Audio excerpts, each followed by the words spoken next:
Hey everyone, welcome back to the Life's Worth Living podcast. I'm your host, John Gossett, and we're back for another week. We appreciate all of you being here, being willing to come back week after week and hear the things that are said on this podcast and listen to the wonderful people that we interview. I'd like to start out by giving a shout out to our sponsors. First off, GTM Builders. GTM Builders allows us to record in their model home. Today we are not doing that because the agents are currently working in the model home, and so we're doing it off-site because we have a very special guest from Nashville, Tennessee. But today's episode is brought to you by A. Warner Homes Real Estate. So if you're in the market for building, check out GTM Builders at gtmbuilders.com. If you're thinking about buying or selling, check out A. Warner Homes Real Estate. Give them a call at 801-867-5078. And also today's episode is brought to us by Comfort Inn and Suites of Lake Point. So if you're coming into Tooele County or you got family coming in, you're looking for a nice hotel to stay at, check out Comfort Inn and Suites of Lake Point. Give them a call at 801-250-3600. So I am super stoked to introduce today's guest. It's been a hero of mine for years and years and years, Mr. Ty Herndon from Nashville, Tennessee. How are you? I'm wonderful. Thank you. Good morning. Hey. Well, it's still morning here. Hey, it's Saturday, so halfway through the day, it's still morning to me too. So, right, yeah, 3 cups of coffee. Well, hey, I sure appreciate it. I know you've had such a busy schedule lately, and so I really appreciate you making time for me and being able to have this discussion with me about a subject that I know is important to both of us. And very important subject, absolutely. So I want to introduce you to the people that listen to this show. If you've been hiding under a rock for the last 20 years, then you might not know who Ty Herndon is. So I'm going to introduce you to him. People don't. Yeah, that's true. But I mean, not everybody likes country music. And I still can't wrap my head around that. So Me either. Well, you got quite the list of accomplishments. So if I take you back, at 17 years old, you were performing at Opryland, USA. I was. How long did you do that for? It was like a summer job. I worked there for 5 years, and then in 19 I think it was 87 or 88. I flew to Los Angeles to do a show called Star Search, and man, I had been singing on stages my whole life. I mean, I started in church, and in the South we got things called camp meetings and revivals, and I was traveling all over the place with my family singing. So I knew at a young age that's most likely what I was going to do for a living, because I actually wanted to be a pastor. That was my young goals. I wanted to be the singing pastor. You know, just I was doing the word early on, and it's amazing. So moving into country music was a little shock to my family, but there's more to that story we'll talk about later. Awesome. Well, you ended up being a finalist on Star Search. I did. You had another country artist, Mark Miller, that was on Star Search with Sawyer Brown. Yeah, absolutely. A lot of people ran through Opryland theme park, and a lot of people ran through Star Search. From Leanne Rhymes to, I think, Sawyer Brown. There was that particular year had a lot of people. That Sam Harris, of course, was who I was up against in the final episode, and all those people. Everybody's gone on to do really great things. So amazing. It was nice to be an alumni with all those folks. Hey, well, that's way cool. And then in 1993, you were the Texas Entertainer of the Year. Yes. And 10 years later, I might add. From that, I saw your brother got a record deal immediately. I went back to town. They were like, "You're too young." At the time, I think nobody was really signing artists that young. The Leanne Rhymes reign had not hit yet. So the Leanne Rhymes, Billy Gilman. And you had Taylor Swift. Right, Taylor Swift. I ended up my best friend lived in Dallas, Texas. And he said, "Man, these bands out here are incredible. There's so much work." Because at the time I was like, okay, am I going to pursue this music thing, or am I just, going to go back to school?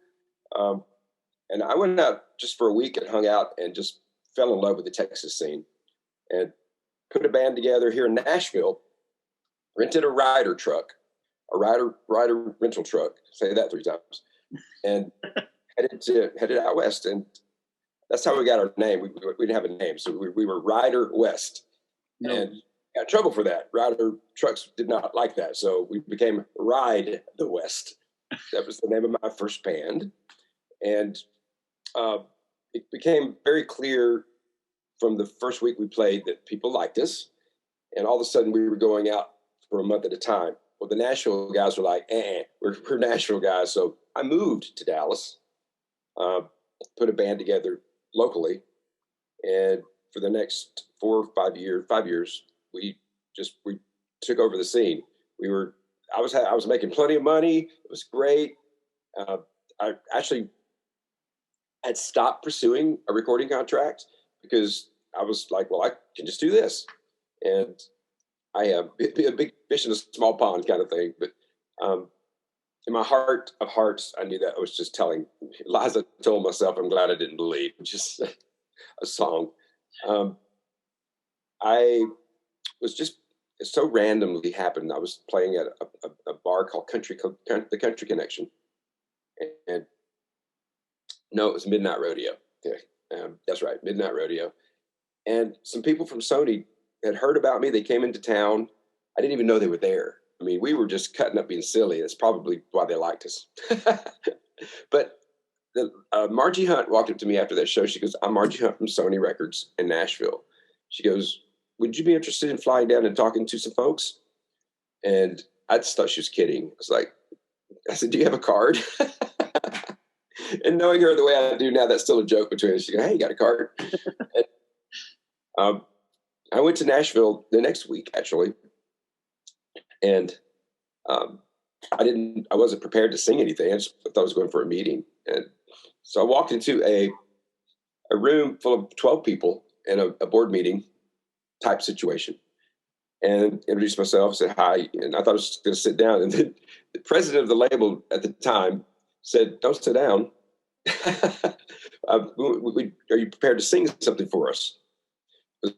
That live option thing, I didn't even know I was doing that. And it was like, man, I don't play guitar.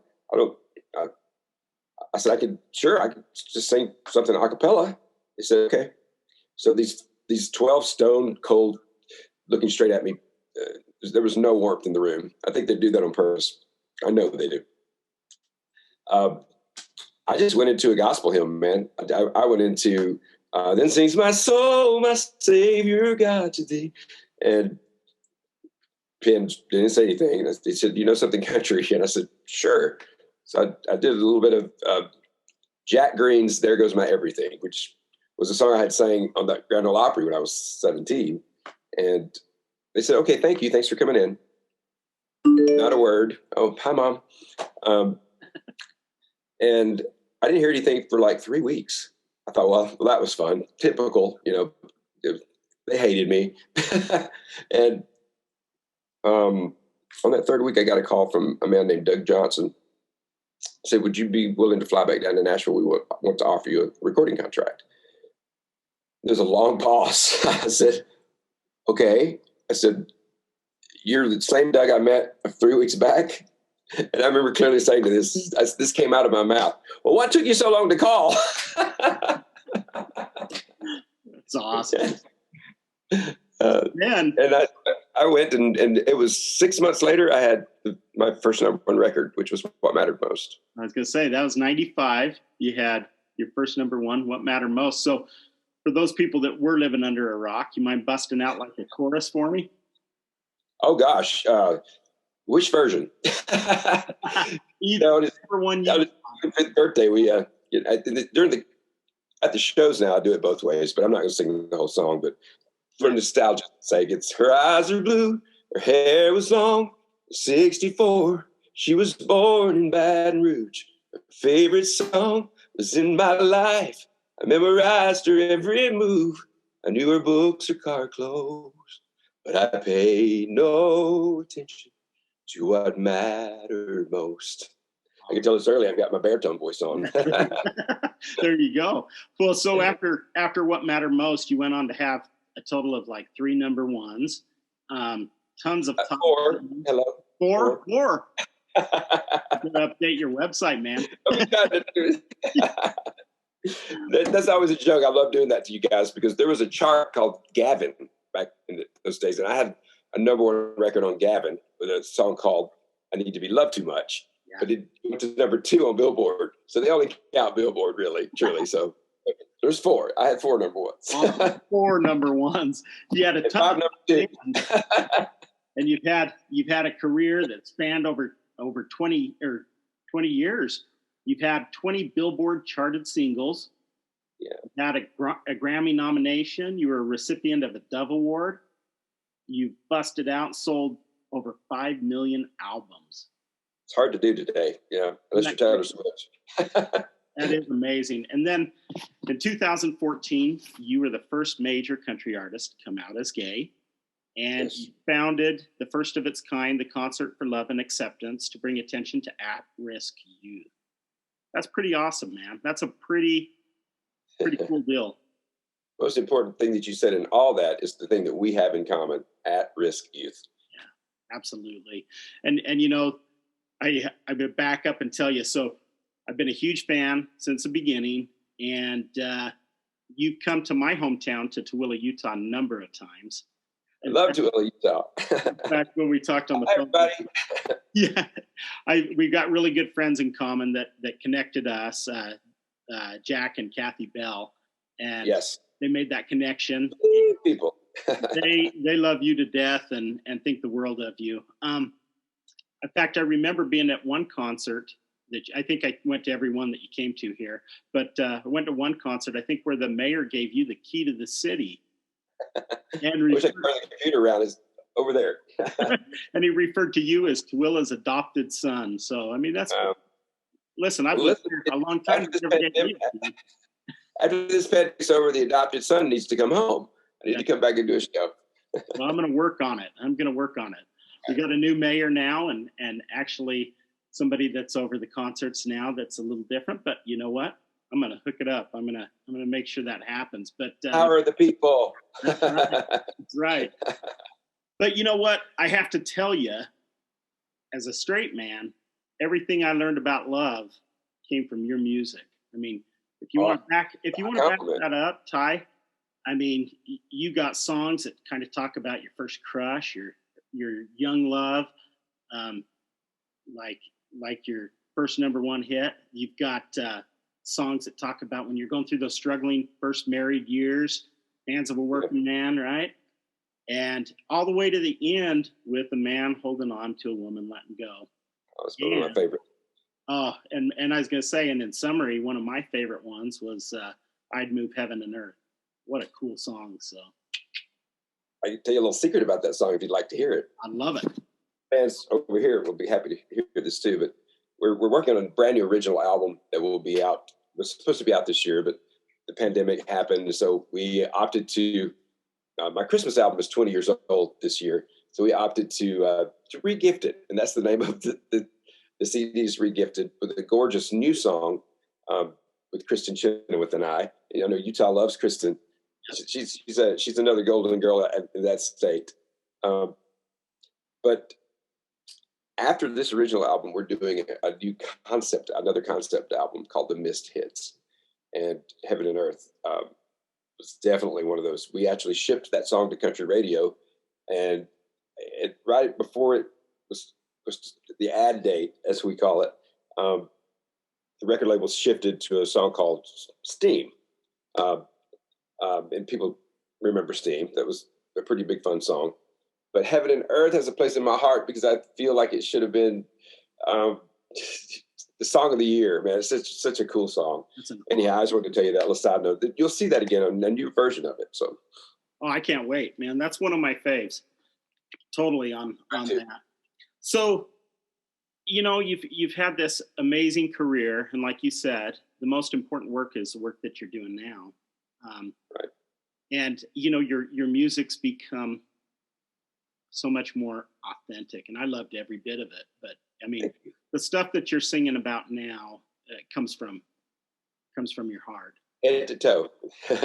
Exactly. And so I really appreciate it. So let's back up and get right after it. But So you came out in 2014 to the world, that you were a gay man, you were a country artist. That was a risky deal, but it hasn't. See my true colors shining through. It hasn't slowed you down a bit, though. And how did some of those other artists react to that news? I had nothing but love from artists, from managers, from producers, uh, from friends and family. Of course, my friends and family knew already. I was very open about that with trusted people, and actually quite open about it with my record label as well. So it was just time.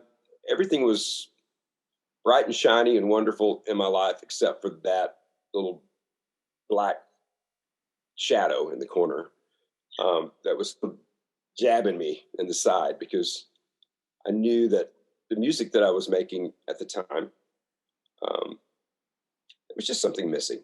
And it was just the authenticity of an artist is their true selves. And I called Shelley Wright, my dear friend. She was really the one true pioneer.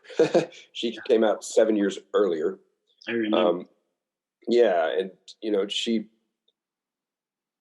had a lot of love around her as well. There was some controversy around it, and I wanted to learn from her victories and learn from what she thought maybe she could have done better. And on a November morning in New York City, I sat down with People Magazine and Entertainment Tonight. They both had the exclusive, and I was thinking, why all the hoopla? Why do I have to sit down with these news outlets to tell the story? And I was praying about it. I was really meditating. I was thinking, what does this look like? And the answer was very clear to me. What it looks like is this: that 14-year-old that's sitting at home in front of their television, watching the country awards, or maybe listening to the radio, and they're hiding a secret. They're hiding a secret that could eventually kill them.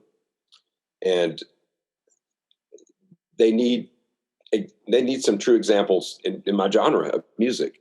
And I never really have wanted to step into the role of being the role model for anything. I'm just kind of a laid back guy. And, but that fit for me. It was like, wow, I wish there was someone that I could have looked up to. I wish there was someone that was like me.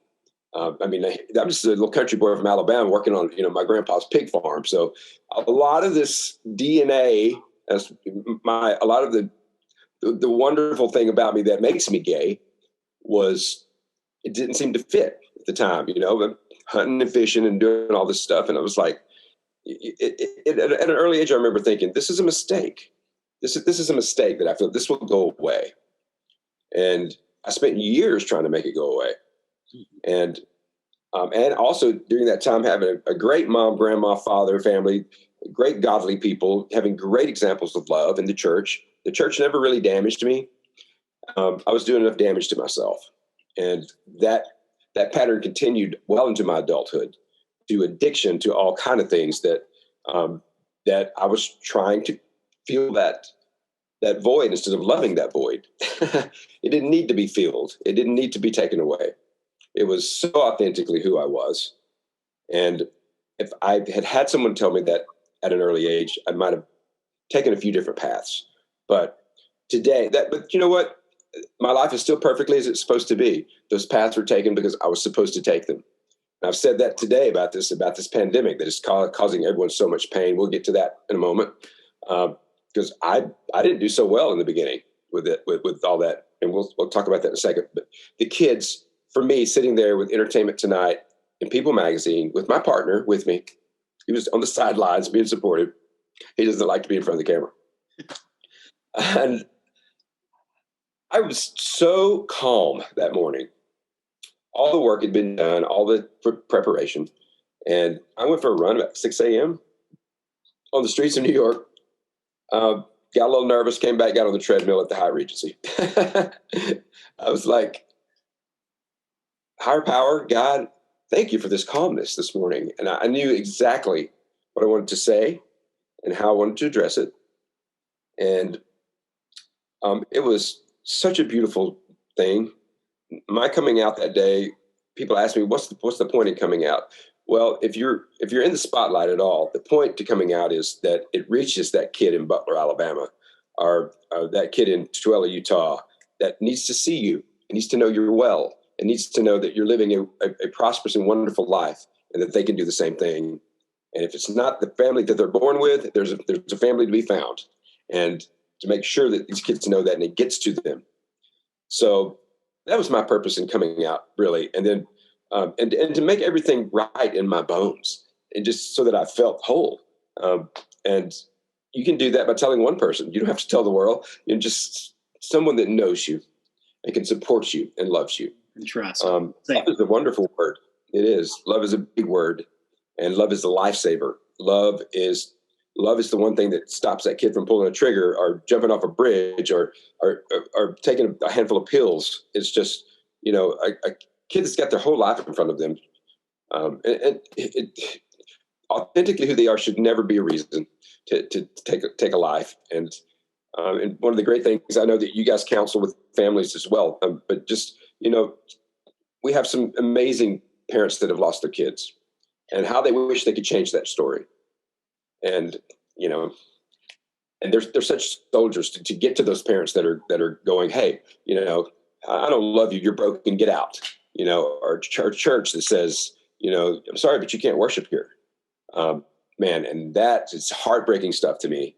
And it also makes me really angry. But I've had to put the anger away because that's underlying. I use it as motivation these days. But there's one job you have. One job as a parent, and that's to love your kid, no matter what. Unconditionally. Unconditionally. And I had that, I don't know where I probably wouldn't be here if I didn't have that. There were days, but I'm happy to be on your show today, on your podcast. I'm happy to be a soldier for what you are doing. Congratulations. I've been hearing about you for a while, and I was so happy when Jack and Kathy got in touch with me and said that you wanted to speak with me. So thank you for the opportunity, and I appreciate that. Man, the honor is mine. So tell me this. Let's back up. At what age, around what age did you realize that you were gay? Wow, that's a difficult question for me because I was a really late bloomer in life. I was kind of a mama's boy, and I remember high school. I remember having a crush on the quarterback, Steve Odom, who's my dear friend today. It's so funny, and he's a straight ally as well. I love him. I make him so uncomfortable when I start talking about stuff. So, man, I thought you had the prettiest face. He still does. That's awesome. And he's an ally. How cool is that? Yeah. Well, who did you first come out to? Who'd you tell? Who was the first person? Well, I actually had a friend in high school who was also gay, Sean Copeland, and he's doing well in his life, and we're still friends. But I did become really good friends with him, and I noticed that we were, alike, and then I'd go for weeks and wouldn't be his friend because I would feel so bad. I'd be like, no, I'm not supposed to have friends like you, and it was kind of a hurtful friendship, and we talked about all that as well. But and then later on, when I started working at Opryland, well, folks, if you work at a theme park, it's got a lot of LGBTQ folks that work there. So I felt like I had come home. It's like, oh wow, but I was still keeping a secret because I was in a very, very. I was the only gay person in my cast, and I wasn't out. And we became the Tennessee River Boys. We were doing the top 10 on the country charts. They gave us our own show. So I became even more fearful for anyone to know my truth. And so back in the closet again.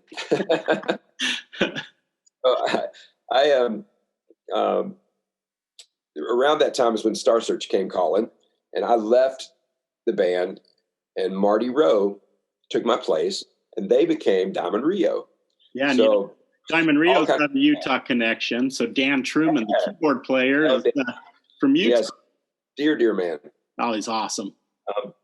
So those boys went on to have great success, and I guess I've had some pretty good success, and it's kind of a cool story. I think they mentioned to me in their book that they're glad that I actually left and went to do Star Search. They found Marty.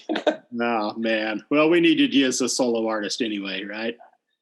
So you said you had a lot of support from your family. How did Mom take the news? Well, no, after 2 wives, my mother finally said, "Son, you're gay. Stop getting married." Said, "Ma, I think I might be."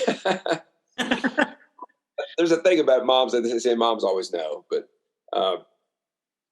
Mom said the only time that she ever really felt bad for me was because she knew what kind of life would be ahead for me, that it would be hard, it would be a struggle, and there is comfort in normalcy. There's comfort in that, you're living differently and you're being judged harshly, and nobody wants that, who does? And especially for their kid. Yeah. So it takes some education from parents to know, number one, who is your kid? Yeah. Who are they saying that they are? And then it is their job to get it. There's so many organizations now for them to go to and say, okay, how do I do this? How do I support this? And how do I mold this into this awesome young person that's standing right here in front of me? I tell the kids all the time, it doesn't give you an excuse to be bad. It doesn't give you an excuse to make bad grades. It doesn't give you an excuse to go off and be a rebel, because you're going to do that anyway. You're a kid. But listen, if you're sitting on a Zoom call with 200 kids, you all of a sudden don't feel like the teacher. They'll school you really quickly. But I've learned a lot from these kids. And what they've learned from me is this. If you want, a lot of these kids want to everybody wants to be in the music business. I always tell them, hey, it's not easy.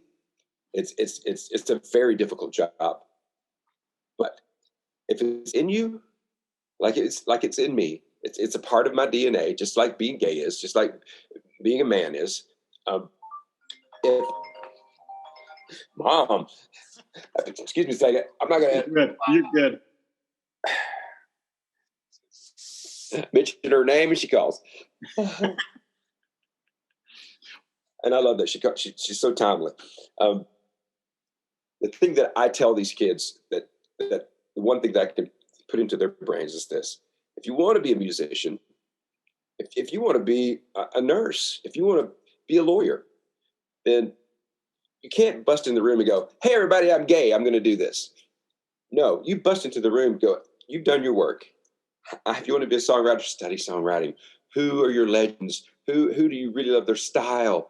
And educate yourself on your job, because that is your job to do that." And it's just like, if you don't go to college, then know your music. If you want to be a great guitar player, then study guitar till your fingers bleed. Then you come to town knowing that you're great and prepared for what you want to do. That changes the story. And then who you are authentically will shine right through that.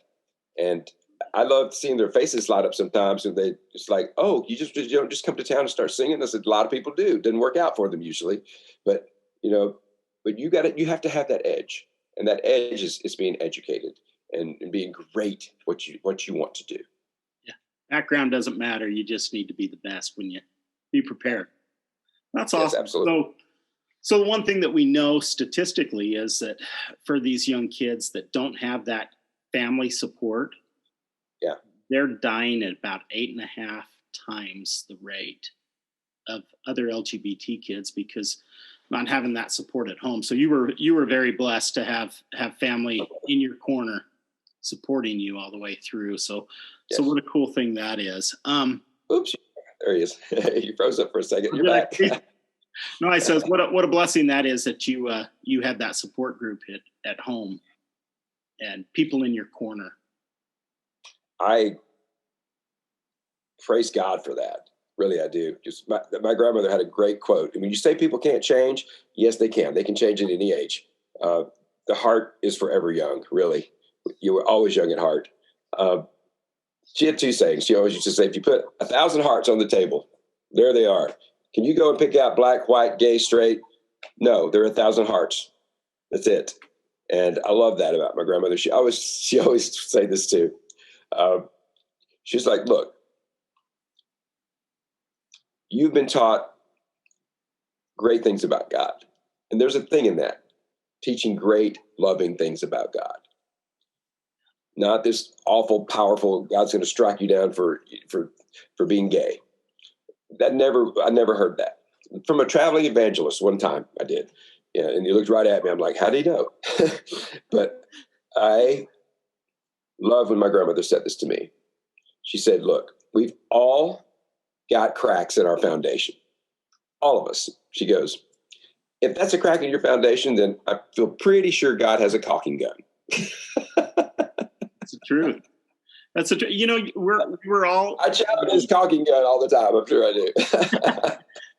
We were all made individually, and there was nothing that needed fixing. You know what I mean? You are who you're meant to be.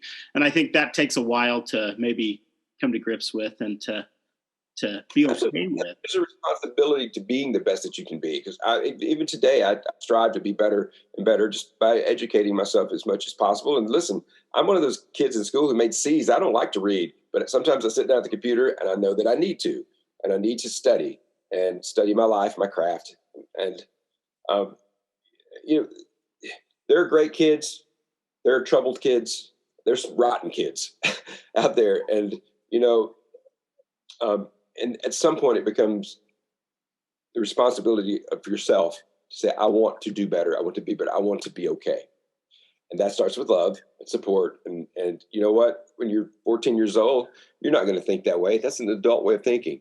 And so hearing that, and when I get to go talk to these kids, it's like, look, you're being a spoiled brat. I'm a spoiled brat. I said, I'll say this right now. When the pandemic hit, I'm surprised God even likes me because I had some rude things to say. And, not only for myself, but for my friends, because, we watched and it's still that way right now. We watched our lives thrown off the table.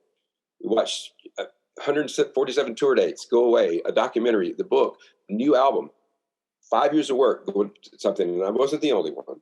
And I know I'm just talking about the music business right now, but I'm so happy that I had the tools to get through it. But I got really sad, really angry, and really depressed. I've never dealt with depression before. It actually killed my father.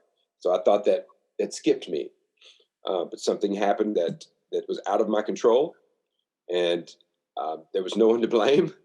There was anything that's ever gone wrong in my life, I can take it out on the road and I can work it out because that line to the fans, that line to the business, everything for one half of me, probably more than that, is what I do for a living. It's such a huge part of what we do.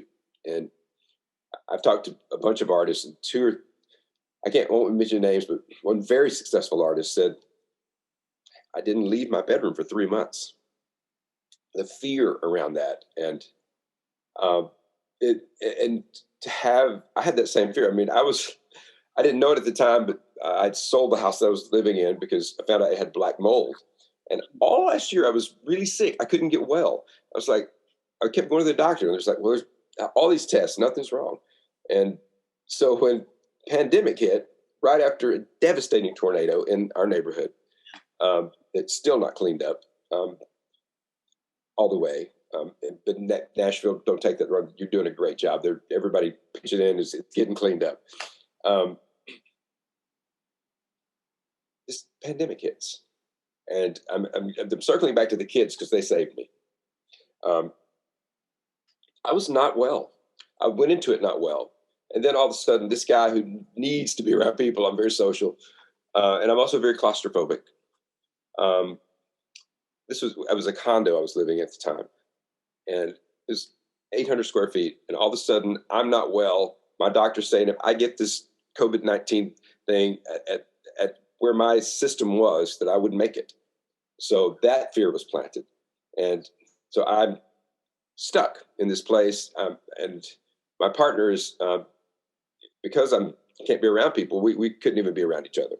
So by myself in this small space, on the fourth floor, of a very busy part of Nashville called the Gulch. And I would walk out on that balcony and I would look for zombies because there was nobody. Now, even you see people on their balconies, and the isolation of that sent me into, I'm just not talking about this for the first time this week, but I literally had a nervous breakdown. All the training that I had, all this sobriety, all the tools in that belt, somebody's taken it and locked it away, and I couldn't get to it, and I could not understand. It was like the darkness was so overpowering that that I found myself for the first time going, gosh, I lost everything. Do I want to live? Do I want to be a part of this? And I never really thought that way, even in the heart of my addictions.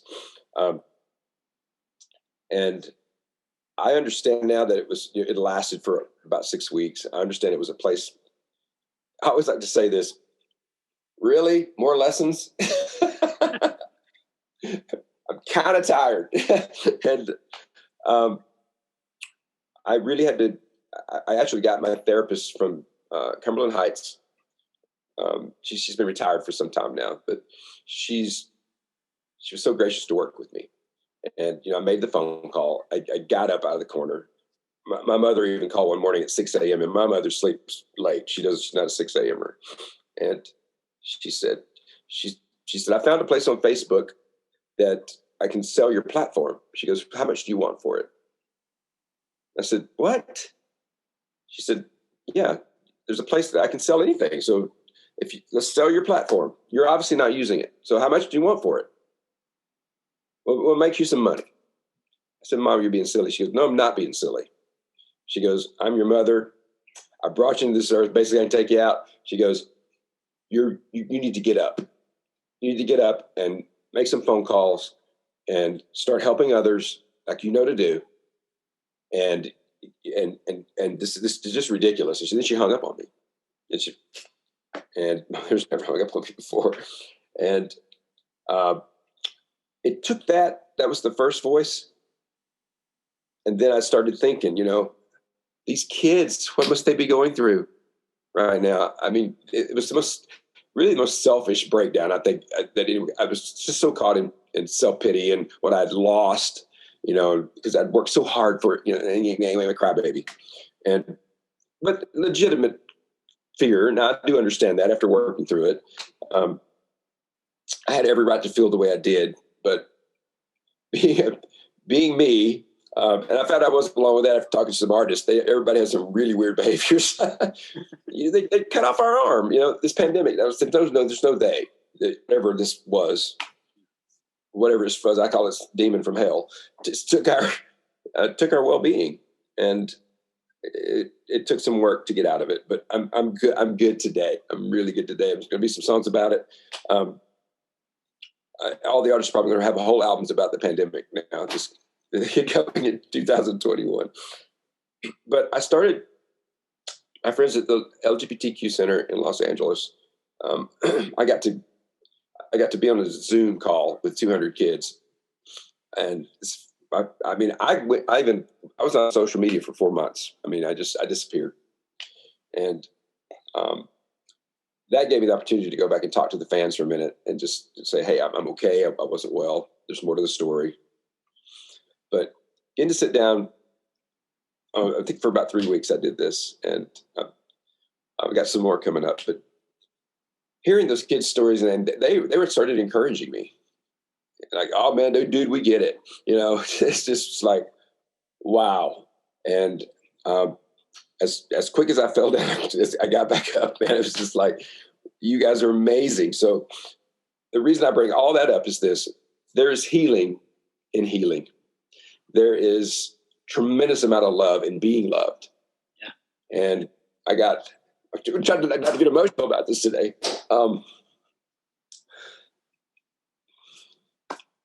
Thanks, guys. These kids saved me. They really did. That's awesome. And here you were. Crybaby day. Well, you know what? The cool thing is you were thinking you were going to them to help them, and Right. It was the exact reverse. What an awesome deal. It's okay for guys to cry, kids, Oh, yeah. just so you know. Anybody that's crying in baseball. Anybody that's watched this podcast has seen me cry at least a dozen times. So. Oh, I cry a lot. It's, it's an emotional time, really. Really I'm together now. I'm back. But seeing your fellow musicians' houses up for sale, and and where there was a car, there's not one, and just it's been tough to see. And Nashville is so amazing. Our unions, there's so much support and help here, especially Music Cares, but even those wells are running dry. And it's a tough time. So we're hoping, so much hope that by the spring of next year that we'll be back out doing shows. And not only do we need the shows, but the venues need us. I've had 5 incredible venues that have already closed their doors, and it's just it's painful to see people having to do that. So we need the venues need us, and they need to get those arena tours back up and running. If not, Blake Shelton's going to go after my job. So I got the 500 seats, man. Those are mine. Those are mine. Let me read you some lyrics that you'll recognize. And I kind of want to hear the story behind this. I still replay those words, only 10 years old, and hate is what I heard from that loving church. And there's no salvation on the road you're taking, and a kid like you ain't worth saving. I couldn't run away from my reflections, smoke and mirrors in both directions. Tell me about that. Well, you just laid out the lyrics to my pre-coming out story. No, that was my life. I mean, I wrote that song with Eric Halbig and Drew. Man, even writing that song was emotional. I mean, I had to walk out of the room for that whole album, at least 4 of the songs. I was talking about things I've not talked about before, and I was getting to do it through music, and I love music. It's my expression, and I just had never done it that honestly, and there was no going back at that point. So we're about to march into the rooms of writing this next album, and I'm excited, nervous. What do I have to say this time? I definitely don't want it all be about the pandemic. It doesn't deserve kind of attention. But what's changed in me and what's been my journey through it is worth singing about, because I know what I'm singing about, a lot of people are feeling. And that's the key to music. That's the key. My mom taught me that, with a man holding on to a woman letting go, because I initially passed on that song. And she said, she was in my kitchen when I played it. She said, "That's a great song." Actually, she called me dumb for passing on it first. And then she said, "The lyrics in that song, everyone will relate to." Absolutely.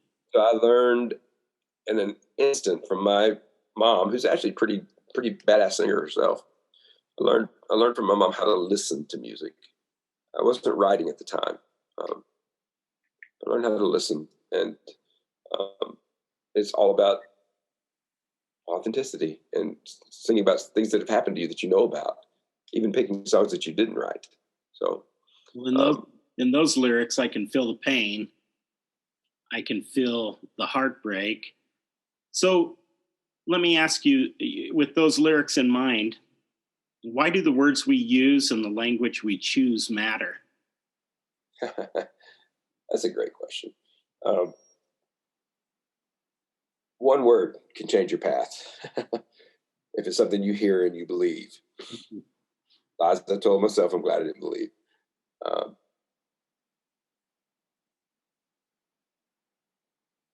We have a responsibility with words, especially if you're gonna sit down with a kid and especially if you're raising a kid.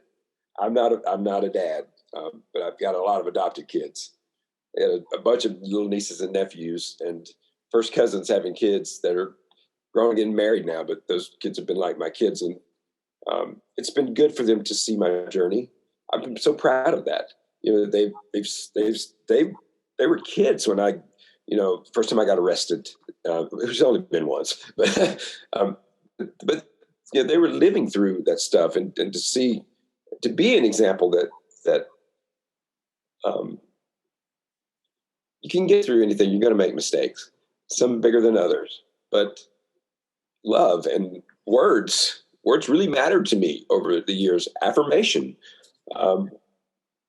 especially when I was newly sober and just feeling really sad, and just hearing kind words. So yeah, I feel really responsible for what comes out of my mouth, for sure.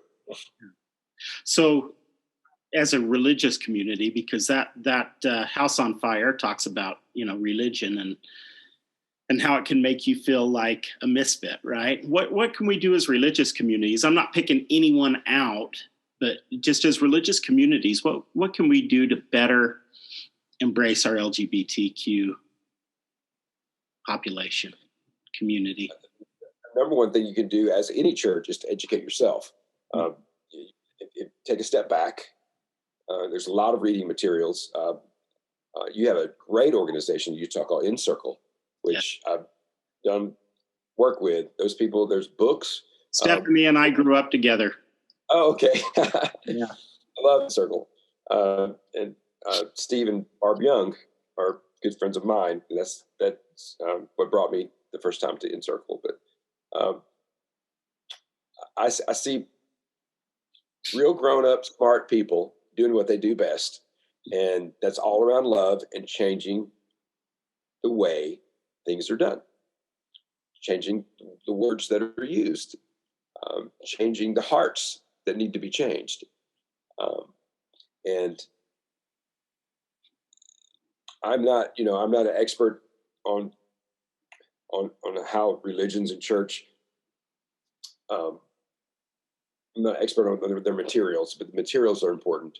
I've talked to a lot of pastors from priests to Pentecostal. You don't have to agree, but you do have to love. You don't want to be the person that pulls the trigger. Yeah, and that's harsh, but it's powerful. And one person has that power with words to pull the trigger on a kid. Well, and I think they in the suicide prevention trainings, they say that religion is a protective factor, but if the wrong words come out, it can definitely go from a protective factor to a risk factor. And like you said, have an impact on those kids that can't be reversed. And so, sure. When a kid goes from something to nothing, with the blink of an eye, all of a sudden you're without your parents, you're without your church community. You're literally, I've seen this because I've been out there, literally living under a bridge, literally a homeless kid. I had a really loving home yesterday, and all of a sudden they've been encouraged, because they do listen, find that one person that you can tell. And who's that person going to be? It's going to be your mom or dad, usually. Yeah. And to have them react that way it's for me, I had to get out of my anger with that, because a lot of this is taught. It's what you grew up with. It's how you're supposed to think about these people. If I hear that one more time, these people, these broken people. We all have brains. We all have hearts. We have a responsibility to wake up and listen and learn. There's something more than you involved here. There's this awesome, beautiful kid. So I've had to learn to be forgiving and not angry, because I was taught some really stupid things growing up that I had to kind of reprogram and go, wait a minute, that doesn't feel right. Go with your feelings. That doesn't feel right. And make the change. I have a T-shirt that says "Make the change." Number one is the gift to yourself to do that. It's a tremendous gift to the kids, or the 75-year-old man that just came back to his family. It's all about love. Yes. And I had a lot of that growing up, but I have a lot of it now. And I try to, as soon as my tank is full, I'm going to give it to you. I want to see better days. Yeah, I agree. So, and you've had some better days. You've had a really wonderful success with Life's Worth Living, and you're doing a great job, man. And I know that you've surrounded yourself with some tremendous people, and that's I appreciate it. Well we always hope we're making a difference. So let me share with everybody some statistics that they might not be aware of. So we lose our LGBTQ community at a rate 4 times the national average.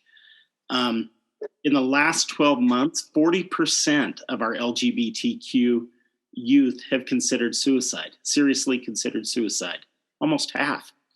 And we lose our transgendered community at a rate of 30 to 40 times.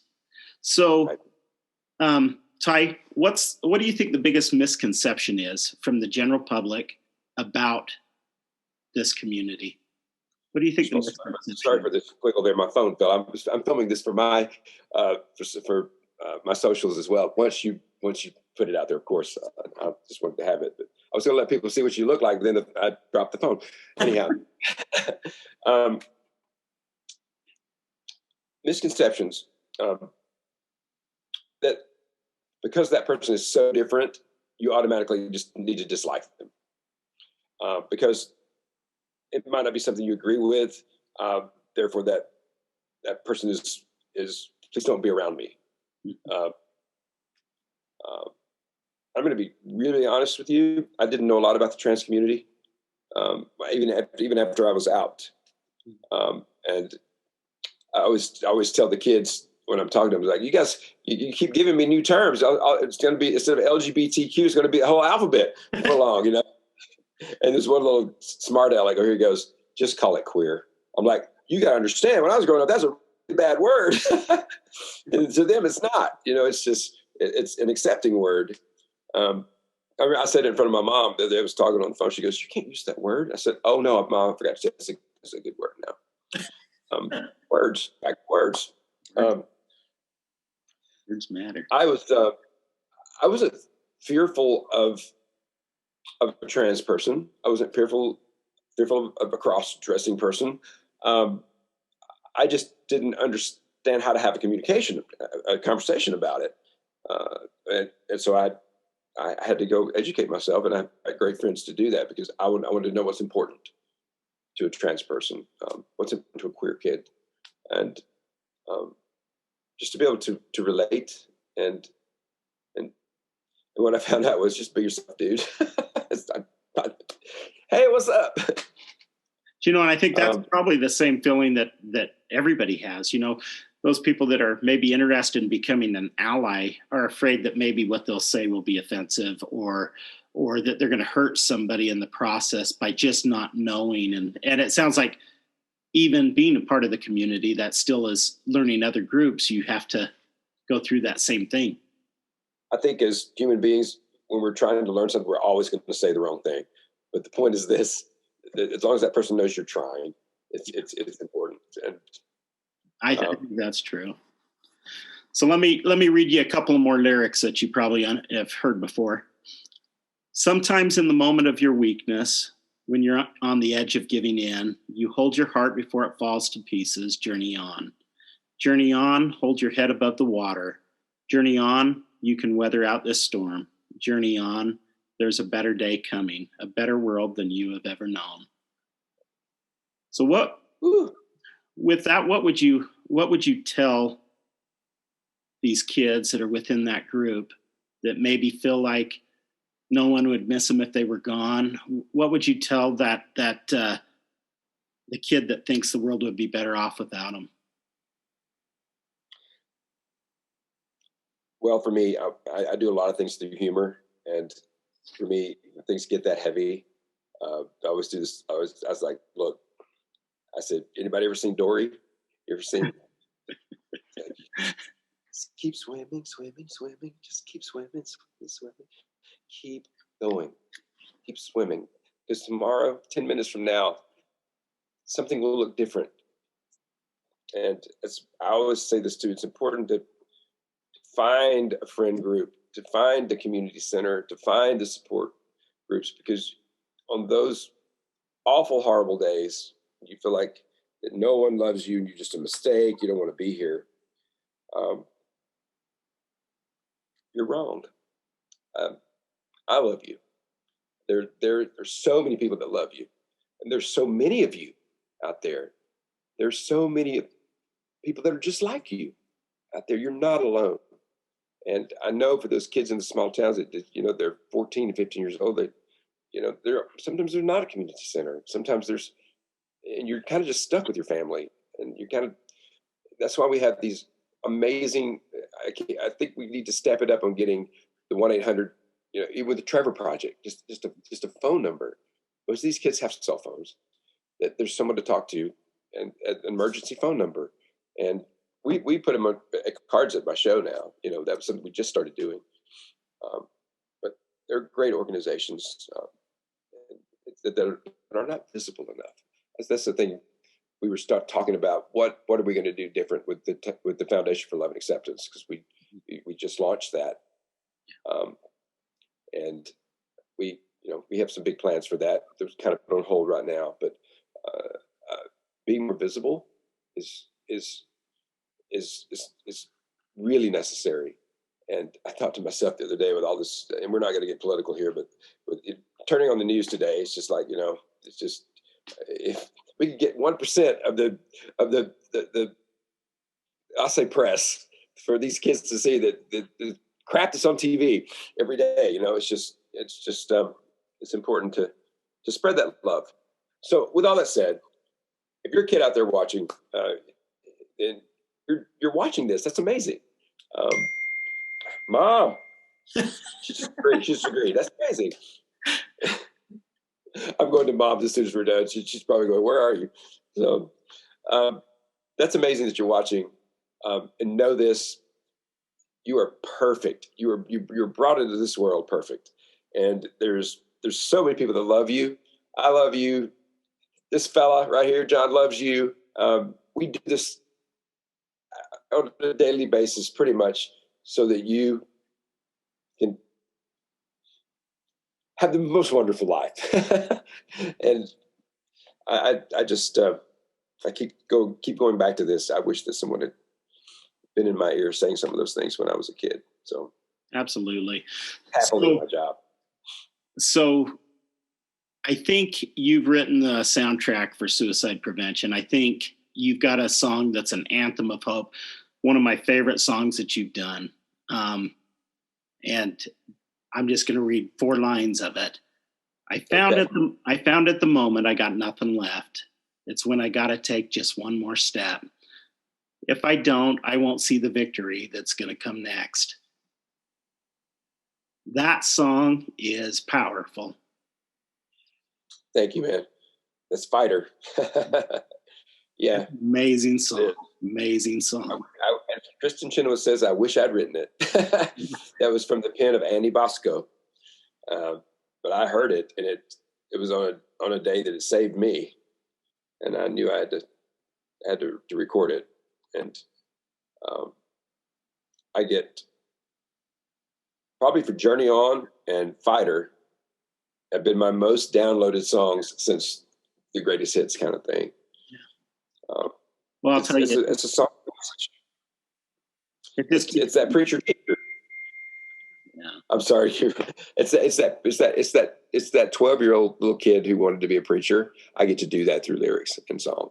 So I do get to do that today, and that's pretty powerful for me. That's, you know what? You've had an amazing career, and it just keeps getting better and better. So before we go, I just want to talk about your latest project. Came out a couple of weeks ago. I was just talking with Paul Cardall last night, and what a Mormon, but I got all these Mormons in my life. It's like I do. tell us about Orphans of God. Tell us how, I mean, you guys are three powerhouses. So how did this come about? What's the message because that song is amazing. I could talk about it all day, but I'm just going to say this. In the heart of my personal brokenness through this mess, there was no new album coming. There was no music coming this year. And I was sitting there meditating and praying. And I was like, are you going to accept that? Are you going to be that defeated? There's nothing that says you can't put music out. So I had been trying to put Orphans of God on the last two albums, but they just didn't fit. You know, an album tells a story, and it was an odd duck sitting out there. And I'd completely forgotten about this. I had done a song for Paul Cardall's album that we wrote called Wonderful. It's the name of the song, Some Kind of Wonderful. And on that session, we were talking about, we had time for one more song. So we threw Orphans of God on there, we halfway come up with this arrangement that I knew that Kristen and I talked about doing something special together because we're friends and we have the same heart for all of this. And so Eric and I quickly threw an arrangement together, and I said, okay, I don't know, she's going to sing this in. This is how quick this went down. And this was almost a year ago. So I said, okay, so I know she's a mezzo soprano. I know she never uses her alto voice very much. So we'll start there. And I just forgot that we'd cut the track already. And so I'm sitting there meditating and praying on my balcony. Mom, I'm coming. On a Sunday morning. And I thought, Orphans of God. What a wonderful time to put Orphans of God out. So I called Eric and said, hey, can we get a tracking session together? And I'm going to record Orphans of God. He goes, dude, we already cut it. We did a track on it. I said, yeah, but will it work? I'd forgotten about it. And he goes, let me listen to it. And he sent it over to me. I said, few changes, we can make this work. And because this was we'd cut Some Kind of Wonderful, this was a Paul Cardall project. He was already there. So, you know, I called Paul. Paul said, great, send me the track. I'm going to do some more piano on it. I sent it over to Kristen, and I had to sing her part because the modulation is so cool and different. It just had to, where she starts singing, it's just kind of cold turkey. And so I'm doing this mezzo soprano on the original. And she said that was so cool. She loved it. And then to add even, this is so crazy. This is how right the idea was. So there's Paul. Kristen's doing it. I go in to do my vocal, and I realize all of a sudden, wait a minute. You know, Avalon had a huge hit record with this in 17 years ago. Kai, who's your best friend? One of the original members of Avalon, Michael Passons, who just recently told his story and came out. And then, wait a minute, who's your other really good friend? And she sang on this regular record, Melissa Green. And so, I love you, Mama. Actually, that was Kristen. She knew we were talking about her too. Yeah. I'm sorry, I should have that turned off. I thought I did. You're fine. So Michael and Melissa came in and did the background vocals. I didn't have them come in until you know, the first voice you hear, two voices on this are Kristen and I on the second chorus. But that modulation when Kristen comes in, this is a voice you haven't heard from her. It's kind of a little popish. And so I got to produce her vocal very nervously. As a producer, I'm like, how do I produce this girl who's just perfection, you know? And so it's like you and I are. I'm in the studio with her, and to watch her work was perfection. But we did this vocal, and then it came time for that third modulation. And I said, okay, this is where you go to Christian Chenoweth land. This is all you, baby. This is design. And it's just bam. And then, and they added Mike. That's where Michael and Melissa came in. And it sounds like a choir comes in with her right there. And it's just, even I, as a jaded producer, I kind of sat back and kind of cried, holy, thank you. Yeah, that this is going to be heard like music should be heard and make a difference. And it just organically came together that way. And it's really special. And it's been a pleasure to talk about it. And there's so many stories behind it. And then on the top of that, one more quick thing, because I know you got to go. I got to go. Joel Lindsay is one of the writers who's also one of my dear friends. And I didn't even put two and two together with that. And so I called him because I said, okay, we're cutting Orphans of God, Kristen and I and Paul. He was so excited. He said, I've known for a long time this song should have a secular chance as well. I said, well, with that word secular, I said, I hate to mess with a good thing, but would you take a look and maybe bring it into what we're into today? Just kind of give it a little lyric facelift. And he goes, already done. He goes, when Avalon cut the song, we wanted to take it as kind of like Amy Grant did with All About Love. I said, are you kidding me? He goes, send. And so that whole second verse is pretty much new. So which sets us apart from Avalon, because it was such a big song for them. And we got their blessings as well, of course, Michael and Melissa. But it made it ours with doing that. So there's new lyrics with it. I'm going to ask you about that because I noticed it. Yeah. So, and